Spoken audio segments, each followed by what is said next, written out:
Entah apa isi kepala dan hati si anak penyombong duit orang tua itu. Apa nggak punya otak dan hati ya? Segitu jahatnya. Mungkin karena duit hasil didapatnya itu karena nggak kerja. Jadi nggak menghargai proses sehingga menyiksa orang yang sudah jatuh menyerah. Korbannya sudah jatuh lalu masih diinjak di belakang kepalanya. Dan sudah terdiam lunglai tubuh korban masih ditendang sambil pakai ancang-ancang. Kemudian melakukan selebrasi setelahnya. Asu banget deh lu. Bayangkan, hanya gara-gara seorang cewek labil mengatakan dulu mantan pacarnya pernah grepe-grepe dirinya. Lalu oleh sang pacar baru, anak pengecut, bawa teman kemudian menghajar dengan sadis anak pengurus GP Ansor tersebut. Peristiwa yang berasal dari kelakuan anak manja ini agaknya bisa berakhir dua lembaga besar, NU dan pajak, jadi berhadapan. Bisa berperang ini. Karena masyarakat di belakang orang yang terzolimi, netizen, sudah sangat murka dengan budaya kezaliman ini yang membuat Departemen Pajak jadi bulan-bulanan makian. Ungkapan kekesalan yang menumpuk karena dicekik pajak dan perilaku hedon oknum pajak membuat netizen memanfaatkan perilaku keluarga pejabat pajak yang hedon. Keluarga Mario dijadikan sarana menumpahkan kekesalan. Berhari-hari sudah, namun belum turun juga trending peristiwa oknum keluarga pegawai pajak itu.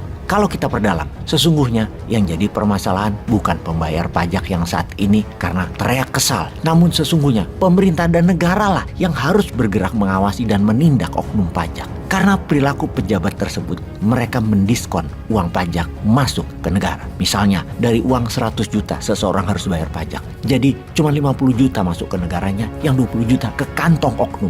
Bukan uang anggaran yang dimainkan, tapi uang yang belum masuk yang dimainkan. Dan ini merugikan negara yang sesungguhnya. Jadi, kalau kita rincikan peristiwa tentang kasus penganiayaan oleh Mario yang merupakan anak dari pejabat Direktoral Jenderal Pajak Rafael Alun Trisambodo terhadap anak 17 tahun, anak dari petinggi GP Ansor, kembali membangkitkan luka lama masyarakat soal kasus penyimpangan dana pajak yang dilakukan oleh Gayus Tambunan beberapa tahun ini dan banyak hal yang apa-apa dipajaki akhir-akhir ini membuat muak masyarakat. Mario dan keluarganya dianggap kerap memamerkan harta dan kemewahan melalui sosial media. Ini membuat netizen sekali lagi muak. Perilaku tersebut memunculkan stigma negatif pegawai pajak di masyarakat. Bahwa pajak yang dibayarkan masyarakat tidak amanah dikelola pemerintah. Karena pejabatnya banyak yang bermain. Bener deh, ke depan pemerintah wajib memberikan pengawasan yang maksimal terhadap pegawai pajak. Saat ini, kekayaan dan gaya hidup sang pejabat Rafael ikut disorot. Tak tanggung-tanggung, hartanya tembus 56 miliar rupiah. Rafael disorot lantaran punya harta kekayaan yang diduga tidak wajar. Misalnya tercatat mempunyai aset di wilayah kota Jogja. Ia memiliki sebuah rumah mewah bak istana di Jalan Ganesha 2, tanah luas sekitar 2000 meteran.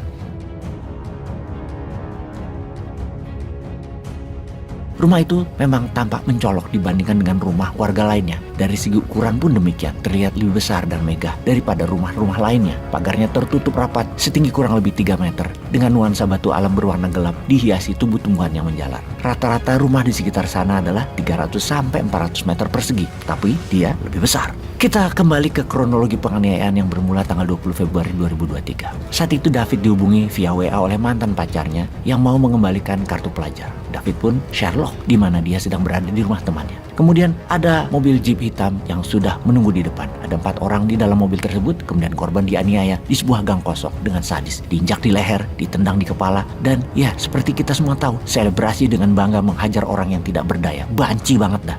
Sekarang kita ke sisi David. Dia putra petinggi pusat GP Ansor, Jonathan Latumahina. Dan David adalah seorang pelajar sekaligus guru ngaji.